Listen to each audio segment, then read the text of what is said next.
Hi friends, 4 മണി ചായക്കൊപ്പം കഴിക്കാൻ പറ്റിയ നല്ലൊരു ബ്രെഡ് ബജ്ജിയാണ് ഞാനിന്നിവിടെ തയ്യാറാക്കിയെടുക്കുന്നത്. കഴിക്കാനും നല്ല ടേസ്റ്റുള്ള ഈ ഒരു ബജ്ജി വളരെ എളുപ്പത്തിൽ തന്നെ നമുക്ക് തയ്യാറാക്കിയെടുക്കാവുന്നതാണ്. ഇതിനു വേണ്ടി 1 കപ്പ് കടലമാവ് ഒരു പാത്രത്തിലേക്ക് ഇട്ട് കൊടുക്കുന്നുണ്ട്. ഇതിലേക്ക് 2 ടേബിൾ സ്പൂൺ അളവിൽ അരിപ്പൊടിയും 2 ടേബിൾ സ്പൂൺ തന്നെ മൈദയും ചേർത്ത് കൊടുക്കുന്നുണ്ട്. ഞാനിവിടെ 5 ബ്രെഡ് വെച്ചിട്ടാണ് തയ്യാറാക്കിയെടുക്കുന്നത്. കൂടുതൽ ബ്രെഡ് വെച്ച് തയ്യാറാക്കണമെങ്കിൽ അരിപ്പൊടിയും കടലപ്പൊടിയും ഒക്കെ അതിനനുസരിച്ച് കൂടുതൽ എടുക്കാവുന്നതാണ്. ഇതിലേക്ക് 1/2 ടീസ്പൂൺ ഉപ്പ് ചേർത്ത് കൊടുത്തിട്ടുണ്ട്. 1/4 ടീസ്പൂൺ കായത്തിൻ്റെ പൊടിയും 1/4 ടീസ്പൂൺ തന്നെ മഞ്ഞൾപ്പൊടിയും ചേർത്ത് കൊടുക്കാം. പിന്നെ 1/4 ടീസ്പൂൺ ബേക്കിംഗ് സോഡ ചേർത്ത് കൊടുത്തിട്ടുണ്ട്. ഇത് ഓപ്ഷണലാണ്, ആവശ്യമുണ്ടെങ്കിൽ മാത്രം ചേർത്ത് കൊടുത്താൽ മതി. 1 കപ്പ് വെള്ളമാണ് ഞാനിവിടെ എടുത്തു വെച്ചിട്ടുള്ളത്. അത് ഒന്നിച്ച് ഒഴിച്ചു കൊടുക്കരുത്. ഇതുപോലെ കുറച്ച് കുറച്ചായി ഒഴിച്ചു കൊടുത്ത് നല്ലതുപോലെ ഒന്ന് മിക്സ് ചെയ്തെടുക്കാം. ഒട്ടും കട്ടയൊന്നുമില്ലാതെ നന്നായി മിക്സ് ചെയ്തെടുക്കാം. എരിവിന് ആവശ്യമുണ്ടെങ്കിൽ പച്ചമുളക് ചെറുതായി മുറിച്ച് ചേർത്ത് കൊടുക്കാം. ഞാനിവിടെ പച്ചമുളകല്ല, മുളക് പൊടിയാണ് ചേർത്ത് കൊടുക്കുന്നത്.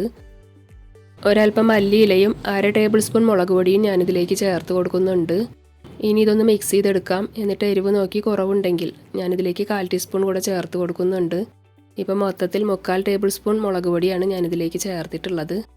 എന്നിട്ട് ബാക്കി വരുന്ന വെള്ളം കൂടെ ചേർത്ത് നന്നായി ഒന്നുകൂടെ മിക്സ് ചെയ്തെടുക്കാം. 10 മിനിറ്റ് നമുക്ക് ഇതുപോലെ തന്നെ വെക്കാം. ഒരൽപ്പം മധുരമുള്ള 5 ബ്രെഡാണ് ഞാനിവിടെ എടുത്തിട്ടുള്ളത്. സാധാരണയിൽ നിന്ന് വ്യത്യസ്തമായി ബ്രെഡ് ഒന്ന് ചൂടാക്കിയതിന് ശേഷമാണ് ഞാൻ ബജ്ജി തയ്യാറാക്കിയെടുക്കുന്നത്. ഒരു ചീനച്ചട്ടിയിൽ വെളിച്ചെണ്ണ ചൂടാവാൻ വേണ്ടി വെച്ചിട്ടുണ്ട്. ഈ സമയത്ത് മാവ് നമുക്ക് ഒന്നുകൂടെ ഒന്ന് മിക്സ് ചെയ്ത് കൊടുക്കാം. വെളിച്ചെണ്ണ നന്നായി ചൂടാവുമ്പോൾ ബ്രെഡ് ഇതുപോലെ തിരിച്ചും മറിച്ചും ഇട്ട് നല്ലതുപോലെ മാവിലൊന്ന് കോട്ട് ചെയ്തെടുക്കണം. എന്നിട്ട് നമുക്ക് ചൂടായ വെളിച്ചെണ്ണയിലേക്ക് ഇട്ട് കൊടുക്കാം.